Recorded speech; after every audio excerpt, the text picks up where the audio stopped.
Can't decide and torn between a romantic, comedy, action, or an indie film to watch for the weekend? Well. Golden State Media Concepts Movie Podcast is your ultimate guide to the latest movies. Join us as we dissect the latest on the blockbusters. It's the Golden State Media Concepts Movie Podcast.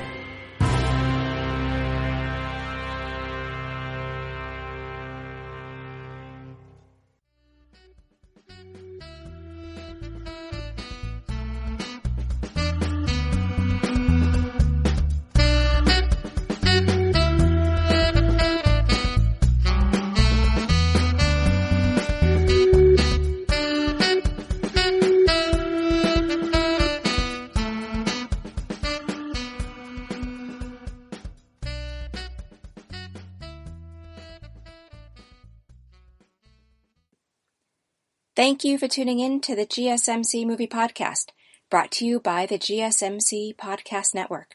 I'm your host, Elizabeth Aaron, and happy to have you along with me. Today, I'm all about appreciating the summer weather, the sunny skies, the lightness that it brings when there's so much struggle in the world right now. I have given myself full permission to watch some movies that completely let me veg out. It was all about the romantic comedy this weekend. And what a great escape it was. And in fact, I've heard it predicted that when much of the hard times that we're having right now are past us, Hollywood is going to be producing a lot more comedies because people are really going to need to laugh. And actually, I was laughing a little bit right now after watching these romantic comedies. Something I love about the romantic comedies that I've chosen to look at today are how they show diversity and how love trumps nationality and race. First up is the movie Leap Year, starring Amy Adams. In the second segment of the show, I'll be looking at the film called Plus One. And in the third segment, I'll review the film The Big Sick. And stick around for the final segment of the show when I'll be looking at the chemistry. I'll be sharing 15 of my favorite couples in romantic comedies. So let's dive on in. As I mentioned, the first film I'm going to look at is called Leap Year. It is a comedy and romance. It came out in January of 2010. It's a little over an hour and a half. It's an hour and 40 minutes, and it's rated PG. The director is Anand Tucker, and the writers are Deborah Kaplan and Harry Elfont. I chose to review this movie because it's a lot of fun. I've seen it more than once, and it really holds up both times. And on a personal note, this film tests love through a journey. I've had a few personal journeys like this. Some have had the hope of a relationship blossoming, others were just testing friendship. And the travels were in Canada, France, and the Southwest, which have different cultures from where I'm from, in New England. So I definitely had things happen that could have been turned into a comedy, as shown in this film. Anything from inviting me to a religious service without checking with me first what my own religion was, to a person wanting to buy me a rose but not having money to pay for it and asking me to buy it. So I could relate to some of the hilarity in this movie, and it helped me reflect on my own experience through a lens of humor and lightness that I have to say I didn't recognize in the moment. You may like this movie if you appreciate people working through being at odds with each other, and if you like traveling and seeing new places and cultures. As I mentioned, the director is Anand Tucker, and he won the British Independent Film Awards Best Director for the film Hillary and Jackie, and he won a BAFTA TV Directing Award for Bookmark. He's also known for directing the film Shopgirl, and he was a producer of the film Girl with a Pearl Earring, and also the film Incendiary. Now, the key actors in the film are Amy Adams, Matthew Goode, Adam Scott, and John Lithgow. So Amy Adams is Anna, our protagonist, and she has been in the films Catch Me If You Can, Enchanted, Charlie Wilson's War, Julia and Julia, The Fighter, and she's won Golden Globes for her performances in the films Big Eyes and Arrival. Matthew Goode plays Declan, the potential new love interest for Anna, and he's an English actor. He's been in Brideshead Revisited, Watchmen, A Single Man, The Guernsey Literary and Potato Peel Society, and he was nominated for an Emmy in The Crown. Next up is Adam Scott, and he plays Jeremy, who is Anna's soon-to-be fiancé. He won for Best Performance for The Vicious Kind at the Strasbourg International Film Festival and the Sidewalk Film Festival. And he has been seen in the films The Aviator, Knocked Up, The Guilt Trip, and The Disaster Artist. And then there's a small appearance by John Lithgow. And he plays Jack, Anna's father. He has been nominated for 2 Oscars. He's been in the films Interstellar, Rise of the Planet of the Apes, Shrek, and countless more, as well as television shows. Currently, you can see Leap Year on Amazon for a small fee. And according to IMDb, the Internet Movie Database, here's a brief summary. Anna Brady plans to travel to Dublin, Ireland, to propose marriage to her boyfriend Jeremy on Leap Day, because according to Irish tradition, a man who receives a marriage proposal on Leap Day must accept it. So to go a little bit more in depth about what this film is about, the premise is that Amy Adams' character, Anna, believes her boyfriend Jeremy, who is a cardiologist, should have proposed to her by now. They've been together for 4 years, and they live in Boston. As Anna is likely to do, as we get to know her, we know this about her, she takes things into her own hands. She is driven and ambitious and super organized and straight-laced. Everything is in its place, and she must remain in control.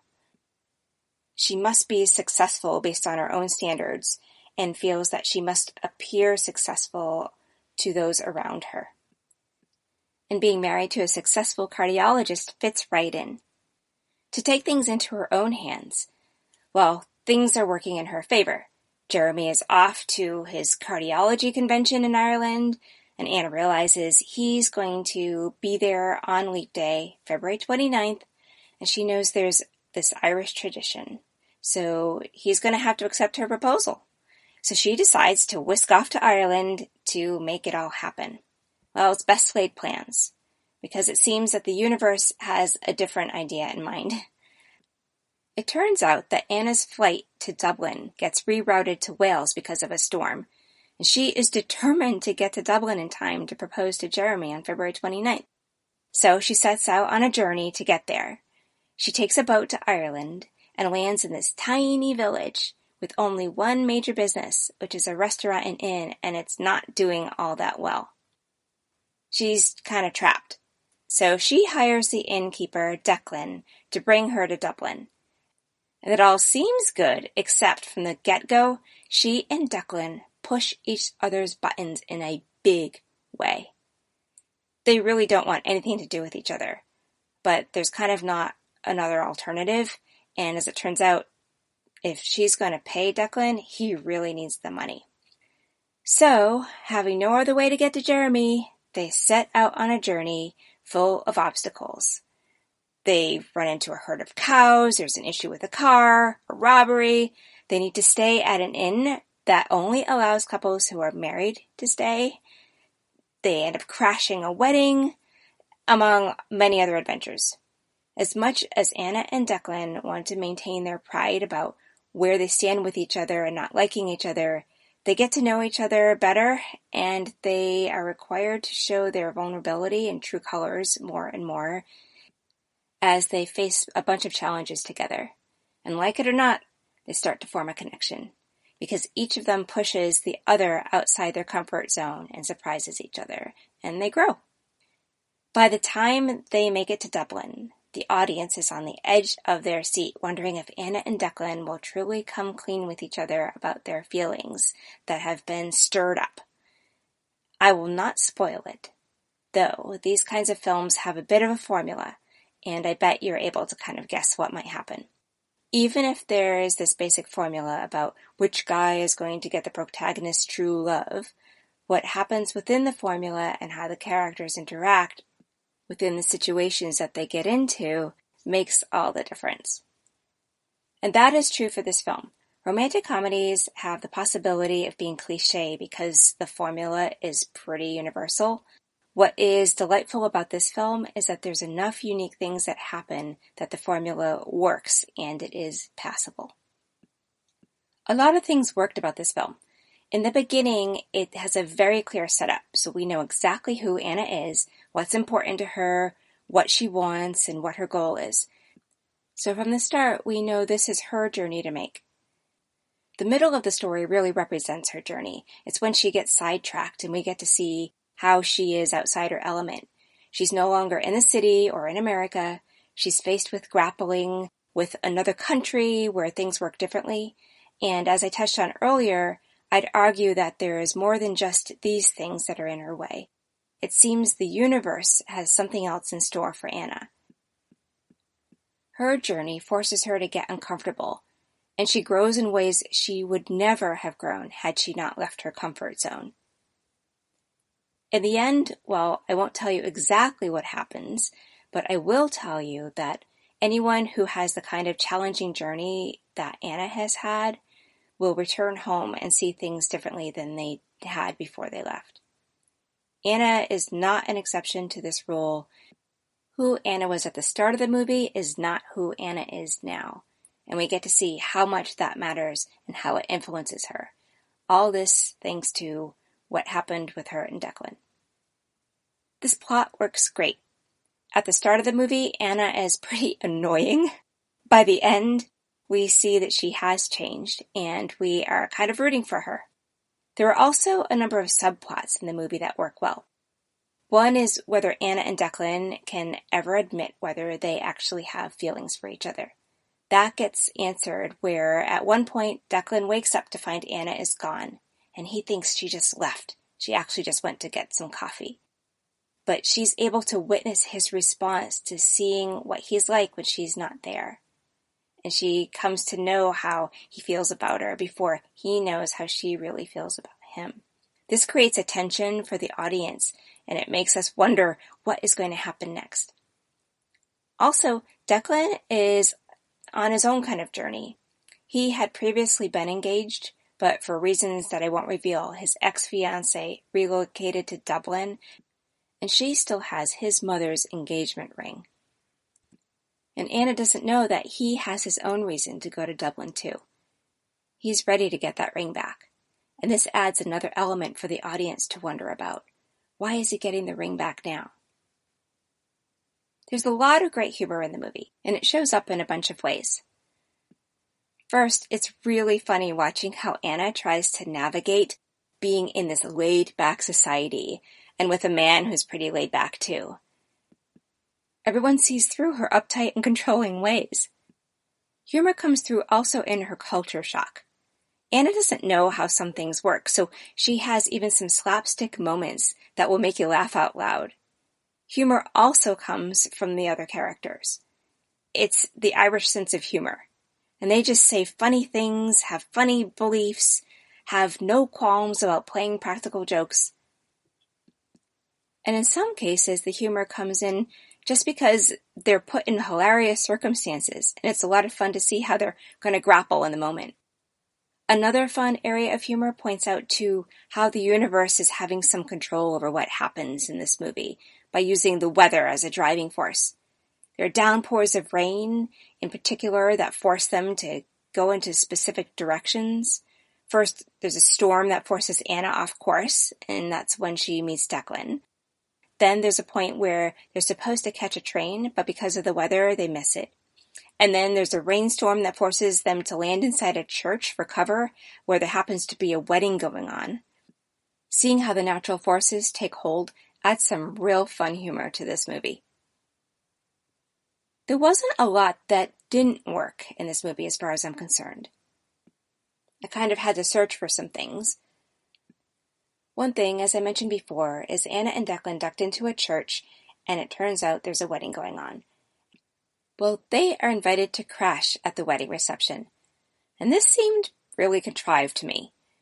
Based on my research, I don't see anything about Irish weddings generally allowing strangers to attend, and I understand how this serves a purpose.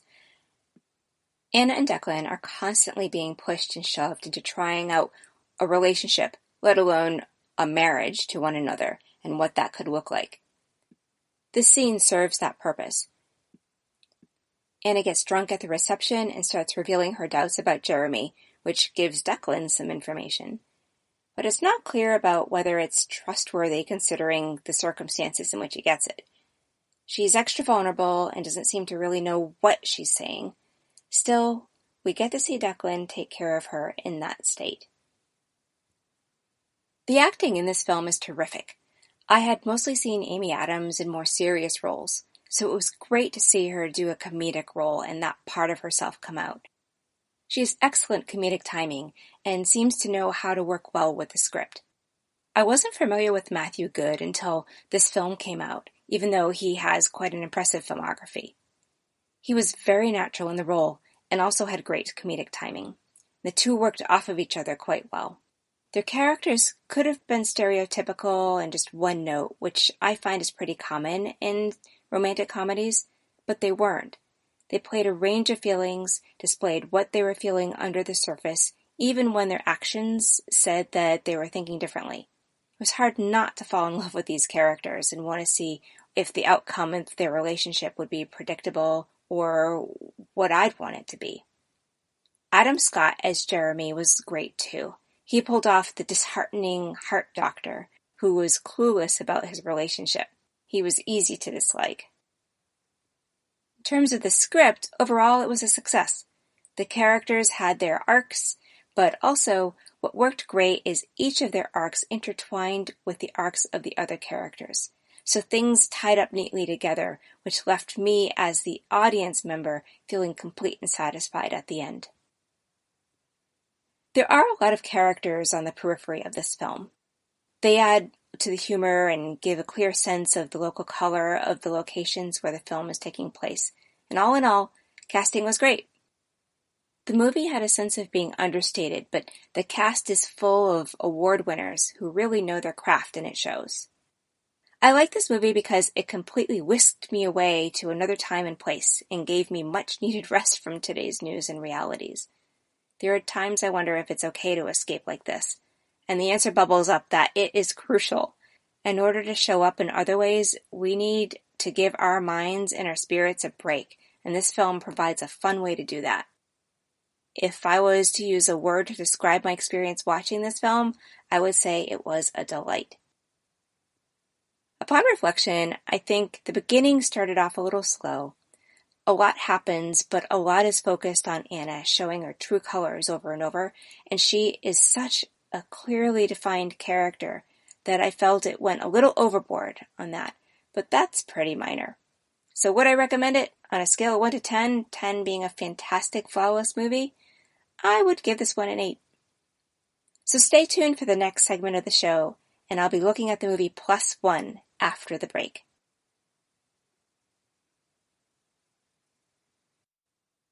Want to know the latest and hottest music hitting the airwaves? Don't be left out. Listen to the Golden State Media Concepts Music Podcast. It keeps you on the loop with everything you need to know from pop, rock, hip-hop, and the top 40. And we'll throw in news of your favorite artists, concert and tour dates, and so much more.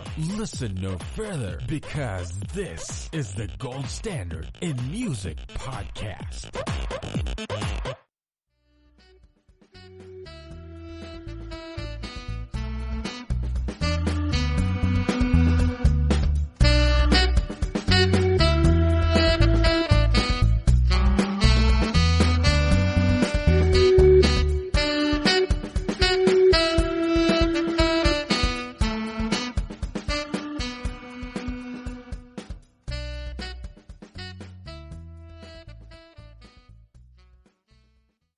Thanks for joining in for the second segment of the show.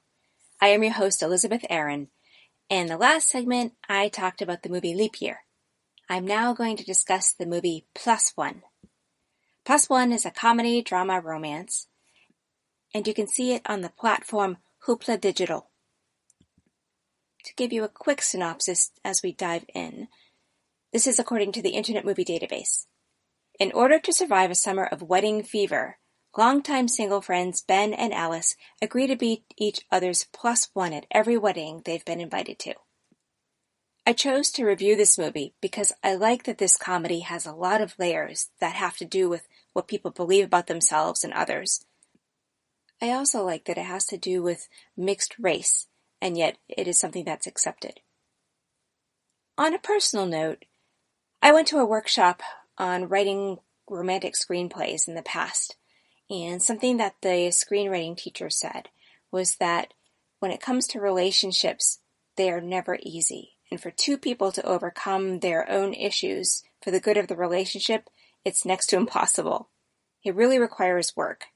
And based on my own experience, it does require work and persistence and the ability to believe that as long as you keep at it, it will succeed. When relationships first start, though, you just don't know what's going to happen, and especially if you don't have a lot of experience, a lot of those beliefs that you have from when you're younger can get in your way. I bring this up because it is these growing pains that I witnessed in this film, and I like how realistic it was dealt with, even if it is a comedy.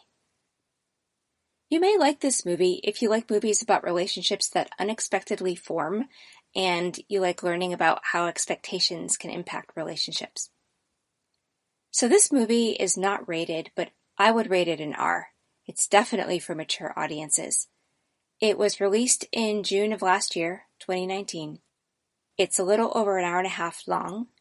It was written by Jeff Jan and Andrew Reimer, and together they won the Audience Award for Narrative at the 2019 Tribeca Film Festival. Now, Jeff Jan has directed a number of short films and episodes of the TV series Adam Ruins Everything. This is his first major film. And Andrew Reimer, he's also directed a number of short films and episodes for TV series, in this case for Hotel Reject and Epic Night. And this is also his first major film. The key actors in the film are Maya Erskine, Jack Quaid, and Ed Begley Jr. So Maya Erskine plays Alice. She's been in a number of TV shows and short films. She's been in the movies Six Balloons, Weird Jeff Tried to Save the World, and Wine Country. She is also an award winner. She received the Gotham Award for the Breakthrough Series short form Pen 15. Jack Quaid plays Ben. He was in The Hunger Games, Running Wild, Ithaca, as well as TV series including Star Trek Lower Deck, which is in pre-production. And a fun fact, he is the son of Dennis Quaid and Meg Ryan, and the nephew of Randy Quaid. Ed Begley Jr. plays Chuck, who is Ben's father. And you've seen him in the films A Mighty Wind, Pineapple Express, and Whatever Works, and he's been on many TV series, including Future Man, Lady Dynamite, and Portlandia. He's also been nominated for Emmys and Golden Globes, and he's won awards as part of an ensemble cast.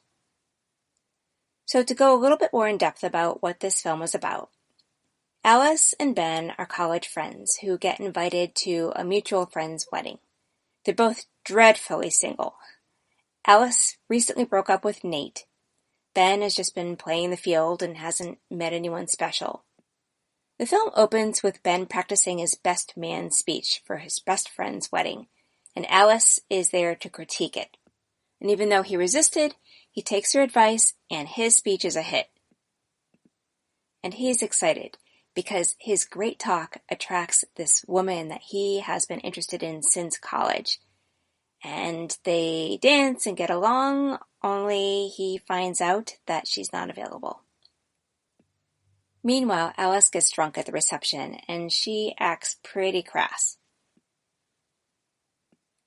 As the movie plays out, we see more and more how Alice can say things straight to Ben's face, things that are off the wall, things that are critical, but as a result, they always know where they stand with each other. Eventually, Alice proposes that because they both have so many weddings to go to that summer, in fact, combined, more than 10, they should be each other's plus one so they don't have to sit at the singles table and be bored, and meanwhile, at least she can introduce Ben to other single women at the weddings. Ben resists at first but finally agrees, and after going to several weddings, Ben and Alice start to have a connection. And they soon follow their hearts, and their relationship naturally morphs into them becoming a couple. Meanwhile, Ben's dad, played by Ed Begley Jr., has been married twice before and has proposed to his latest girlfriend, and will be yet one more wedding that Ben has to attend. And Ben is very uncomfortable about being his dad's best man, to the point that he's avoiding his dad at all costs. All of the discomfort adds up to Ben doubting this relationship with Alice. Eventually, he breaks things off with her. And then he learns a hard lesson, that everyone has doubts in a relationship, and that he was alone because his beliefs got in his way, and that he needs to decide if he'll risk trying to win Alice back. I won't give away what happens, but I will say that Ben finally gains some insight about what a marriage commitment is, and he was able to reveal it as best man at his dad's wedding. This movie was very well cast. There was a great chemistry between Ben and Alice. At the start, I really believed that Alice was just an annoyance to Ben. I was even annoyed by her. And yet, as she became more brutally honest with him, he cared for her and matched her honesty, and it was believable that something began to grow that was bigger than them. This movie is really much more of a guy's story about love. And that is unusual. Often these stories are about a woman finding the one, or being the woman's point of view. So this was a nice switch on that take. Also, they say opposites attract. This very much played out here. Alice is comfortable taking risks, breaking boundaries, making others feel uncomfortable. Ben, on the other hand, acts more like he's trying to be a grown-up. He's buttoned up, more conservative. Alice creates a lot of space for Ben to have permission to behave outside the box, and they could both play off each other well doing that. Also, from the start, there's a tension between the two of them. They frequently don't agree about things. They size things up differently, and it has this ongoing tension that pushes their story forward because there's a comfort they build about being in each other's face about things, about being in conflict, and about being pushed to be more than they are. Also, in terms of things working well, Ed Begley Jr. did a great job playing Ben's dad. First, he was believable as Ben's dad simply because he and Ben have a similar look. And when Ben's dad, Chuck, has a bachelor party, Ben gets to see a side of his dad that it seems he's probably never seen before, and it gives him a much-needed perspective and a chance to heal from his parents' divorce, which has dogged him for years. It's great to see an effective father-son relationship in a film. This isn't something that I've seen portrayed very often, nor is healing from divorce. My own parents are divorced, and I was unprepared for how deeply it would affect me. Divorced parents and parents' relationships and the impact on children and their relationships is not a common topic in movies. And I think it's great that it was raised here and also handled thoughtfully, gently, and skillfully. There are a few things that I felt didn't work that great. There's a lot of sexual talk, raunchiness, crassness, and profanity. The truth is, this was actually a bigger part of Alice, and it is a lot of who her character is. So I don't know how it could be left out. I guess it actually did work in that regard. Maybe I'm a little old-fashioned. It felt like it was way over the top for me. Like it was there just for shock value. And Alice had no qualms about criticizing Ben. But Ben had little critical to say about these kinds of behaviors that came from Alice. And I think it would have been more realistic if he had said something. It would have been appropriate. I would have also liked to know how these two became friends. In the earlier description I read, it says that they were longtime friends, but it did not come through to me that they'd known each other necessarily a very long time, or how close they were. And I can't tell if they were true friends or they'd been just acquaintances. And it was unclear to me how they came to be together at the opening when Ben is preparing his speech. There is a point where Ben and Alice go to her parents' house for dinner as they prepare for Alice's sister's wedding. Alice's parents are as she described. Her mother screams a lot, and her father doesn't respond much. But there's a point where Alice's mother dives into private things between Alice and Ben that I just couldn't quite buy. Her mother's behavior was over the top. And while it does reflect on maybe this is a little bit why Alice is the way she is, it just seemed to me that it didn't quite fit. If Alice at some point had described her mother as kind of crazy, I think I would have bought it a bit more easily.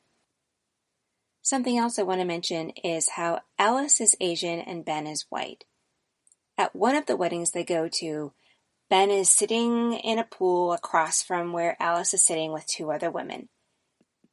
It turns out the two women are sisters, and one of them tells Alice, as they look at Ben, that she should be ready to date a white guy after dating Nate, who is Asian, and that you should date the opposite of the guy that you just dated. The woman's sister apologizes for her sister's racism, and I think this is interesting. It's unclear if there's a point being made here other than it's a setup for something to come later on down the pike, and that some people make an issue about race. At the same time, I'm glad that it came up because it felt like there was an elephant in the room and that it needed to be addressed. The driving force of this relationship between Alice and Ben is getting through the many weddings that they promised to go to together. In many ways, not a lot happens in this film. It's just one wedding after another. But in each situation, they learn more about each other, and that's where the movement is. In that way, there's a lot of internal work going on within these characters and between the characters. And as we get to know them better, the two characters kind of switch roles. At first, Alice seems to be the child who plays pranks, talks loudly and inappropriately, and demands attention.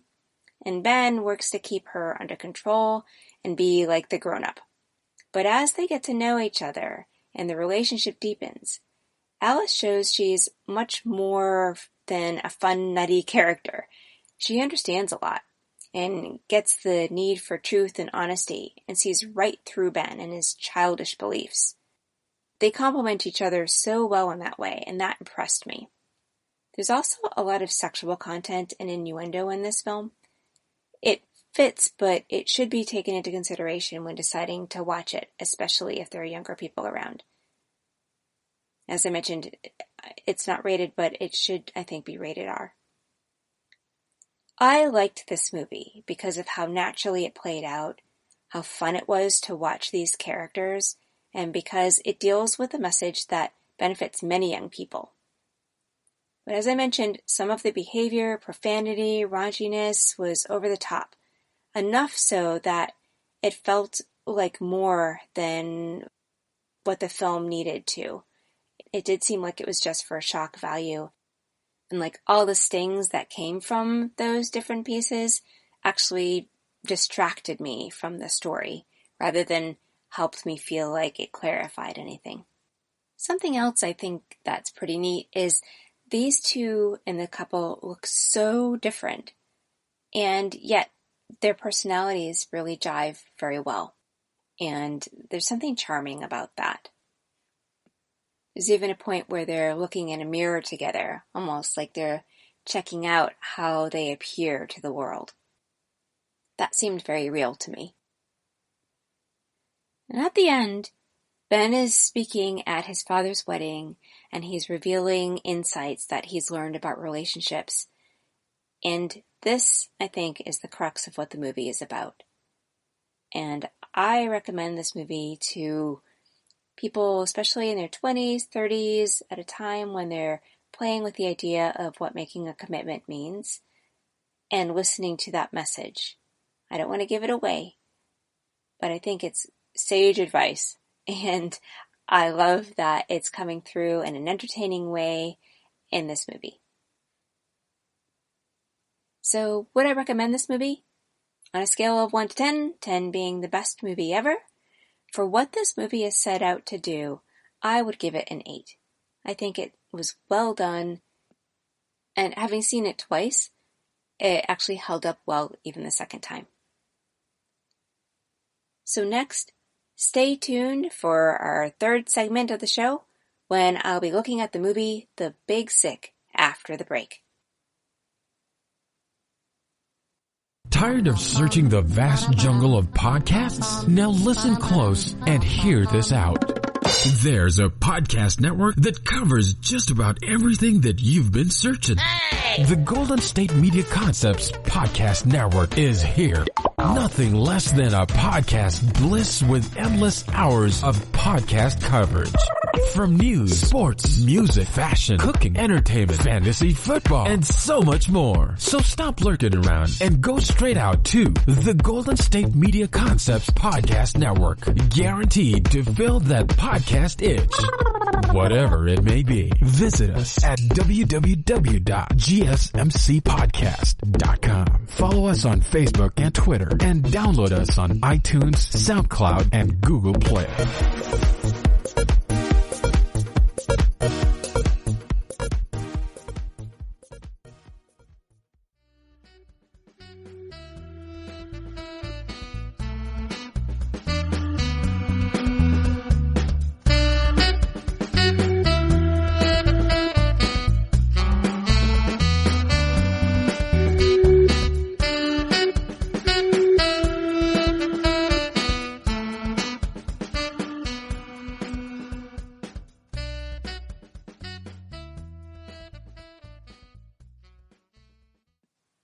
Welcome to the third segment of the show.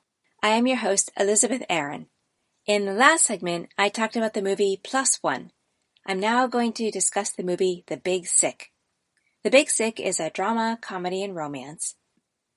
It's an Amazon original movie, so you can see it on Amazon Prime. To give you a brief summary, from the Internet Movie Database, it says, Pakistan-born comedian Kumail Nanjiani and grad student Emily Gardner fall in love but struggle as their cultures clash. When Emily contracts a mysterious illness, Kumail finds himself forced to face her feisty parents, his family's expectations, and his true feelings.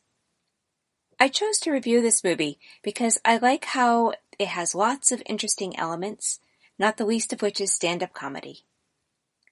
And you might like this movie if you like movies about assimilation and grappling with cultural norms, and if you like to learn about the meaning of love. This movie is rated R. It came out in July of 2017, and it's about 2 hours long. The director is Michael Showalter, and he also directed the film Hello, My Name is Doris, and he's directed many television series, such as You're Whole, Search Party, and Love. And he was nominated for Best Original Screenplay and won Movie of the Year at the AFI Awards in the past. The writers of the film are the characters, the real Kumail Nanjiani and Emily V. Gordon. The film stars Kumail Nanjiani, Zoe Kazan, Holly Hunter, and Ray Romano. So Kumail Nanjiani has been in the films The 5-Year Engagement, Hello, My Name is Doris, The Late Bloomer, and he's been in many TV episodes including Burning Love and Trip Tank. Zoe Kazan, she happens to be, interestingly enough, the granddaughter of director Elia Kazan, and has won awards including Best Actress in a Narrative Feature at the Tribeca Film Festival for the movie The Exploding Girl, and she was in the movies Fracture, Me and Orson Welles, and The Monster. Holly Hunter won a Best Actress Oscar and a Golden Globe for the film The Piano. She was in the films Always, Crash, and Oh Brother, Where Art Thou? And Ray Romano has won a number of Emmys for Primetime Outstanding Comedy Series for Everybody Loves Raymond. He was also in Ice Age, The Grand, The Last Word, and Funny People. So to give you a bit of a deeper summary, as mentioned before, Kumail is of Pakistani descent, and he lives in Chicago near his family. He wants to make it as a stand-up comic, and he drives Uber to make ends meet. His parents brought their family to the United States for a better life, and Kumail is lying to them about studying for the LSAT to be a lawyer. He also feels trapped by the cultural expectations of his family, which includes having an arranged marriage, and about things like praying. He meets Emily in the audience of one of his shows, and one thing leads to another. And while she makes it clear that she doesn't have time for a relationship, sure enough, ensues. It wasn't something either of them really expected, but there were consequences. Because in order for him to be a good Pakistani in a good Pakistani home, he will be disowned if he does not marry another Pakistani, especially a woman who is white. So the stakes are really high for him. And he and Emily really like each other and spend a lot together and finally fall for each other. But eventually, Emily learns that Kamal has not been honest with her and that he has never told his family about her. In an argument that comes about, he comes clean that it's not realistic for him ever to really consider marrying her. Meanwhile, he's trying to get a scout's approval to get him into a big comedy event in Montreal that could launch his career. And that night, after he performs, after the show, he picks up another woman. And then in the middle of the night, he gets a call from Emily's friend, telling him that Emily is in the hospital. He's the only one able to look out for her. And it's up to him to agree that the doctors need to put her in a coma. And then he has to call Emily's parents, whom he's never met. Yet it's pretty likely that they know about him and how he lied to their daughter. Emily's parents arrive, and with time, they embrace him. And he gets to see what life is like with American parents. They are very different from his Pakistani parents. One night, he has to get home because his mother has arranged for him to meet yet another possible wife for an arranged marriage. But he doesn't want to tell Emily's parents that, so he makes an excuse that he has to put on a show at the comedy club. They end up going with him to the comedy club. And when there's somebody in the audience who starts attacking Kumail because of his race, they put up a big fuss about it. And then Kumail ends up realizing how amazing Emily's parents are and how amazing Emily really is too. Meanwhile, Kumail and Emily's parents all go through ups and downs with Emily's health as she stays in a coma. Her parents get into a fight and they're not talking to each other, and Kumail learns Emily's prognosis is not looking good, which leads him to bomb at his most consequential stand-up performance yet. And when he does not follow up with his parents about not having shown up to meet the possible new wife, his parents come to see him and demand an explanation, and he finally comes clean with them, stops the lies, and explains about the cultural conflicts that he feels. He brings up an amazing point where his parents want him to have a traditional Pakistani life, yet they brought him to America for opportunity, and it gives a very mixed message about why did they come to America in the first place if they wanted to maintain the traditional Pakistani lifestyle. In any case, his family disown him. Eventually, Emily wakes up, but she doesn't actually welcome Kumail. Her parents throw a party for her to welcome her home, and they invite Kumail, but she is not very happy to see him. She essentially says nothing has changed since they broke up. He decides to move to New York with some friends. Before he goes, Emily comes to see him, and he tells her the news. And meanwhile, Kumail will not accept that he's being disowned by his family, and makes that clear to them. I'm not going to spoil the end, but suffice it to say, he does go to New York. A lot of things worked in this movie. Like with other films, the two lead characters have great chemistry. You believe they genuinely like each other, and they find it hard not to continue spending time with each other. The story is a roller coaster ride. Between expectations of his family, following his heart, and showing up for Emily and her illness, and going after improving his comedy career, there's a lot for Kumail to chew on, and for the audience to chew on as he goes through it all. It's easy to be involved, and all of the characters are well defined, so you can care about them and about how they influence Kumail. And this is another film that goes from the male point of view in a love story. And once again, it's a refreshing twist on a typical romantic comedy. And this is also not a typical love story. Because Emily is sick and in a coma much of the time, a lot about this love story has to do with Kamal's devotion. The interaction with her is limited, and in a stereotypical romance, she would have woken up and been thrilled that he was there for her. But she is about being honest and an open book, and she is real with him. She explains that she was not awake or interacting during much of the time that he was there, and it leaves her pretty much where she was at before she had become sick. All this feels very real. Kamal is awkwardly humorous throughout the movie. His dry humor truly seems to be a part of him. With so many tragic things happening between Emily's illness, his family not accepting him, and the potential for his stand-up comedy career to take off in Montreal, his humor is the one thing that carries him through, and it makes it understandable about why he really wants to pursue being a stand-up comedian. The beginning is a good setup. A lot is set in motion very quickly. It opens with Kamal doing a stand-up comedy, learning about a scout for the big comedy show happening in Montreal, with him meeting Emily, seeing all of his friends and having a sense of his Pakistani background. It lays a great foundation for all of the remainder of the story to come. The middle of the story is based on Emily's sickness, which almost becomes a character in and of itself. If Emily hadn't gotten sick, Kamal would not have revisited his big feelings for her and taken the steps that he had to come clean with his family. There is a point where Emily's father talks about what has to happen to make you realize how much you love a person. In Kamal's case, it truly is that Emily is at risk of dying. He finds out how much she meant to him and what he is willing to do to keep that love. At the end, Kamal has changed. He has gotten his act together, he's cleaned things up, he's straightened his priorities. Love has made him a better man, regardless of whether things work out with Emily. Of course, on some level, it's hard not to wish that they'd stay together.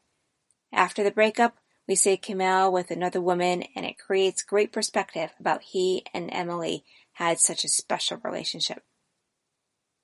Another thing that was great in this film is how Holly Hunter and Ray Romano worked together as Emily's parents. They were interesting characters, had a fun chemistry, and their humanness grew on me. I learned to see them as real people showing up for their daughter.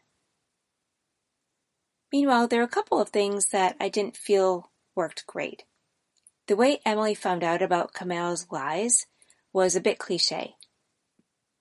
The way Emily finds out about Kamal's lies felt a bit cliché to me. I've seen how somebody has accidentally seen a piece of information that tipped them off before. That's been repeated in other movies. And interestingly, I don't think I've ever seen that happen in real life. I think it would have been more real if she had continued to push him into why he was taking so long introducing her to his parents. Either that, or there could have been more explanation about why he had hid the information. He could have done it in a way that was more realistic. For example, instead of having the information in a location that was out in the open, he could have had it in a closet or hidden in a drawer or something like that. Someplace where it wouldn't have been so obvious for her to find it. Another thing that doesn't work for me is actually the title of the film. I understand it, but hearing it doesn't make me feel like I want to go see it. I think it deserves a title that would be more attractive. I think it's interesting that the script was written by Kamal and the real Emily. So much of it is based on real life and something that they experienced firsthand. And I don't know that I've ever seen a comedy based on real life before, and I find that really neat. I like that the issue of Kamal's Pakistani background comes into play. It helps to clarify for the audience that Pakistani people are regular people. They have homes, they want good things for their families, and they can be stand-up comics if they want to. And they can also fall in love. It sets straight some questions about racism. And there are a couple of incidents that bring this out directly in the film. At one point, Emily's father asks Kamal what he thinks about the 9/11 tragedy. And then someone heckles him at his show about his Pakistani background. It gives an inside glimpse of the racism Pakistani people can face, and how hard it can be to come up with the right words to address it. And just like you can't judge a book by its cover, you can't judge a person by their nationality. And this is definitely a message that the movie tackles. I also like these characters. They are not a typical leading man and woman. We have this Pakistani man who's nice looking, but it's clear that in the past he was considered kind of a dweeb. And we have this woman who he's dating who looks just like an ordinary person. Not a movie star or someone who looks like they're from Hollywood. She looks like someone you'd see walking down the street or in the supermarket. Someone you'd see just on an ordinary day. The lack of glamour really helped make this film seem more real.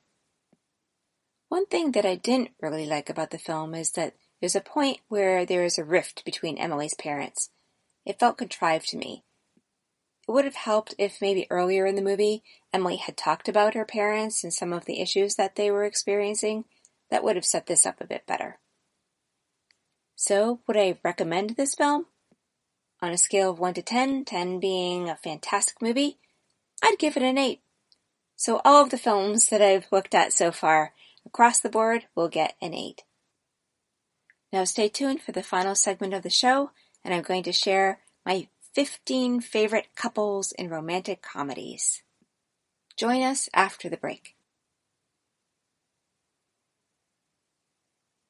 Watching TV has changed over time. Streaming has become the new norm. That's why Golden State Media Concepts television podcast dives headfirst to the world of cord cutting. Want to be on the loop of what's hot in Netflix? Or if it's not a preference, what about original shows in Hulu? We've got you covered. Join us as we fill in the blank and talk about movies to stream and what show you should be binging. This is the Golden State Media Concepts television podcast.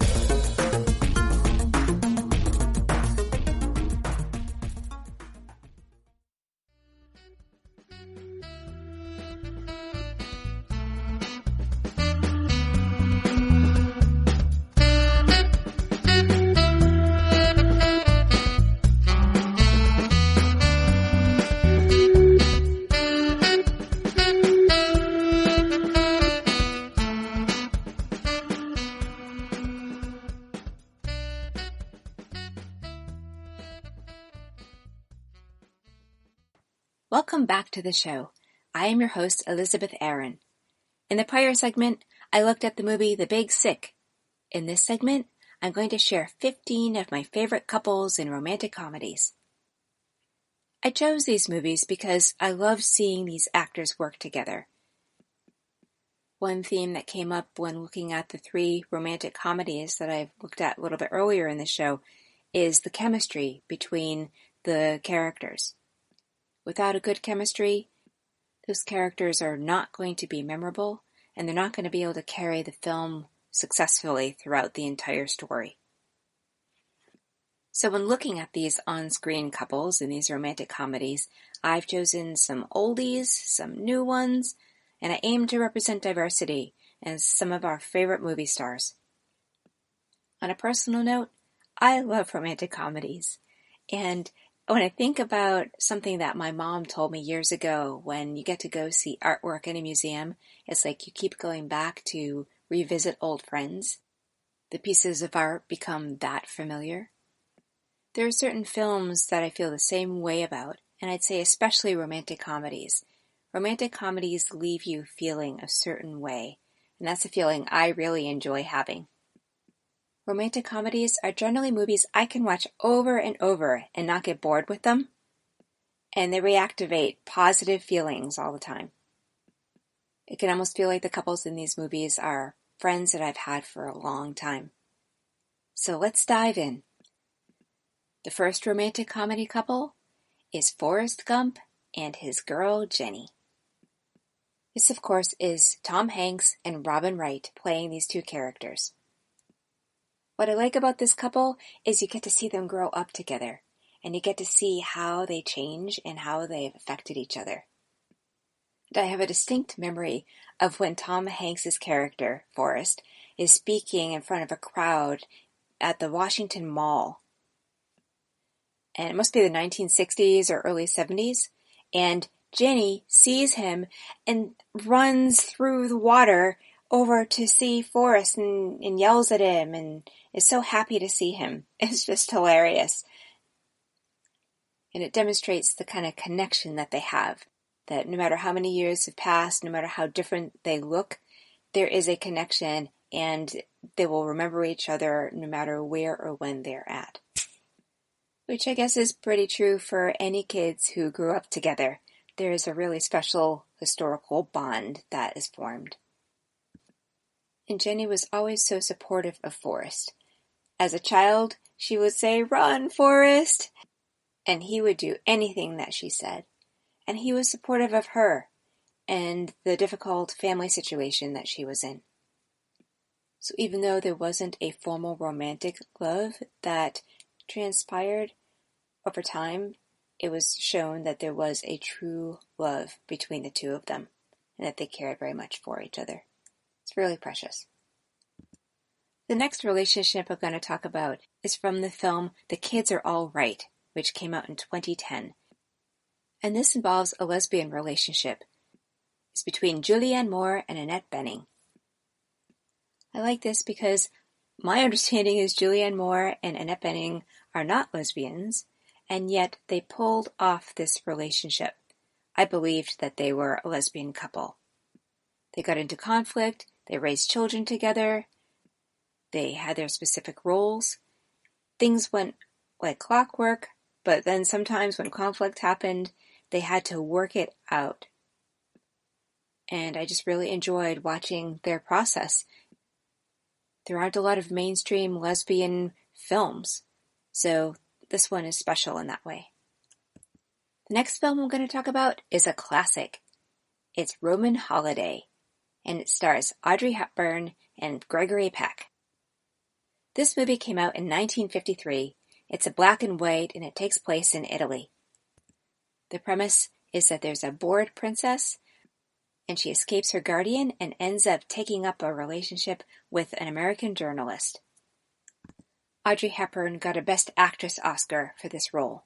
And I remembered seeing a documentary about Gregory Peck's life, and he was talking about some of the things that they did for this film. And there's one scene in particular where Gregory Peck puts his hand inside the mouth of a statue, and he acts like his hand is being bitten off, and Audrey Hepburn just goes crazy wanting to protect him. And he said he felt that piece in particular was the thing that nailed her getting the Oscar, because it was so natural. Her lack of street smarts requires her to be dependent on him, and he has to learn how to not take advantage of that. It puts him in real conflict. We get to see them play together as he figures out how he really needs to be with her. The next movie I'm going to talk about is Waitress, and this has the couple of Kerry Russell and Nathan Fillion. What's so sweet about this couple is that Kerry is actually in a relationship with a husband who is not nice to her, and Nathan Fillion shows up and demonstrates to her the total opposite behavior of what her husband offers. And he's very natural, and he's very caring, and very sweet, and she finally starts learning what it is that she deserves. I think it's a great lesson, especially for women who struggle with self-esteem and being in a relationship that feels healthy. Not to mention that they just look really good together, and you want to root for them, and for that nasty husband just to go away. The next couple is kind of an unexpected couple. This is from the movie Knocked Up, and it stars Seth Rogen and Katherine Heigl. I tend to like couples who you would never expect would hit it off and be together. But in this movie, a one-night stand turns into kind of a lifetime. These two characters couldn't be more different, and yet they get to show their true colors when faced with this opportunity to bring a child into the world. And Seth Rogen steps up, and it's endearing to watch how he meets Katherine Heigl's character where she's at. The next film is a little bit older. It's from the 1980s. It's called Crossing Delancey, and the couple is Amy Irving and Peter Riegert. Amy Irving's character just can't seem to meet the right kind of guy, and her grandmother wants her to meet the pickle guy, the guy who sells pickles on the corner in their Jewish neighborhood, and she is so resistant until she starts learning more about who he is and what his character is like. And she has to come to terms with the fact that her grandmother kind of knows best. It's just joyful to watch how the love starts forming between these two characters and where it goes. And now we're getting to number 9 on the list. And this one is You've Got Mail, Tom Hanks and Meg Ryan. And now, they also were a couple in Sleepless in Seattle, playing different people, but there's a chemistry that is between these two that carries across in both films. In You've Got Mail, Meg Ryan plays the owner of a small bookshop, and Tom Hanks plays the owner of a big gargantuan bookstore that gobbles up the little ones and puts them out of business. But what's fun about this is that there's a secret. And on one hand, we get to see Meg Ryan correspond with someone that she has an email relationship with, and then she gets to meet Tom Hanks, who happens to be the same person she's corresponding with, but she doesn't know it, and she sees him as the big bully.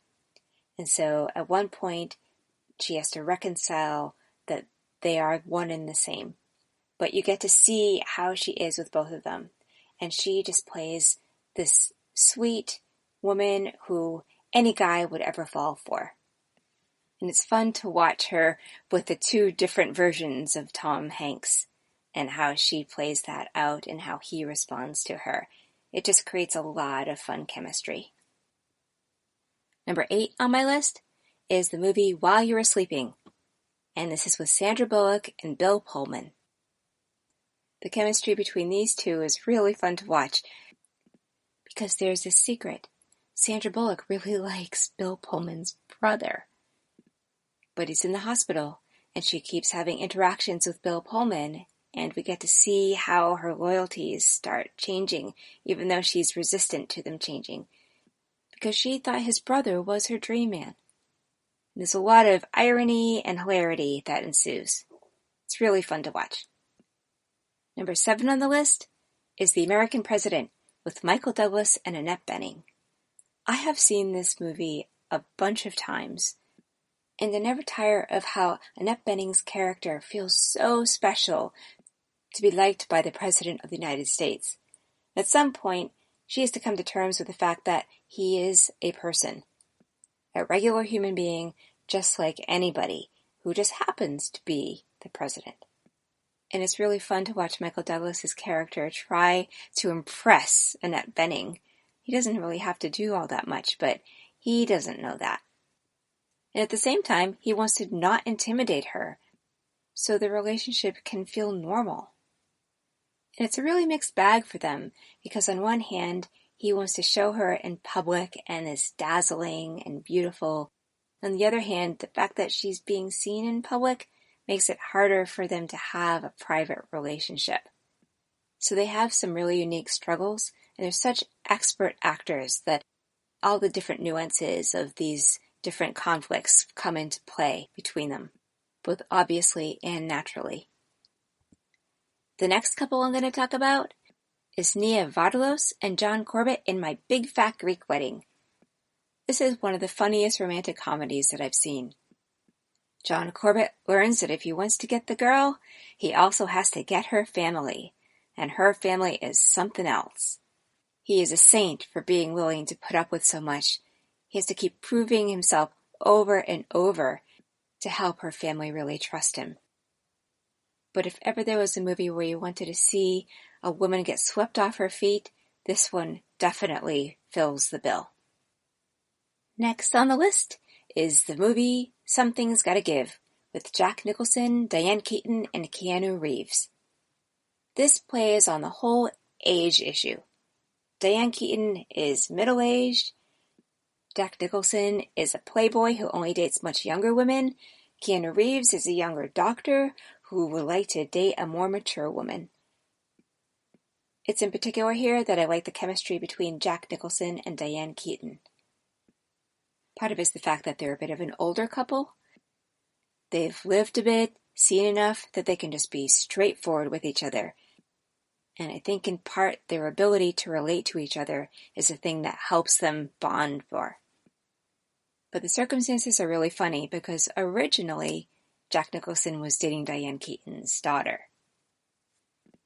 So there's already a lot of twists and turns in this movie. One of the biggest twists in terms of Jack Nicholson's character is that he could even fall for someone who might be within his age range. It's very funny. Next on my list is a film that probably is not remembered by name. It's called Something New, and it stars Sanaa Lathan and Simon Baker. And Sanaa is an African-American woman, and Simon Baker is a white man. And he just falls for her, and she has trouble coming to terms with the fact that their skin color is not the same. And she has to face that love doesn't look the way she thought it was going to. Simon Baker just plays such a sweet man, and when they are together, there are sparks that are flying. I love seeing them together. And I love how he helps her grow and open up her points of view so that she can come to hopefully accept him. It's a really nice story, and it's very relevant for today, even though the movie came out in 2006. The next movie on my list is with Steve Martin, Claire Danes, and Jason Schwartzman, and it's called Shop Girl.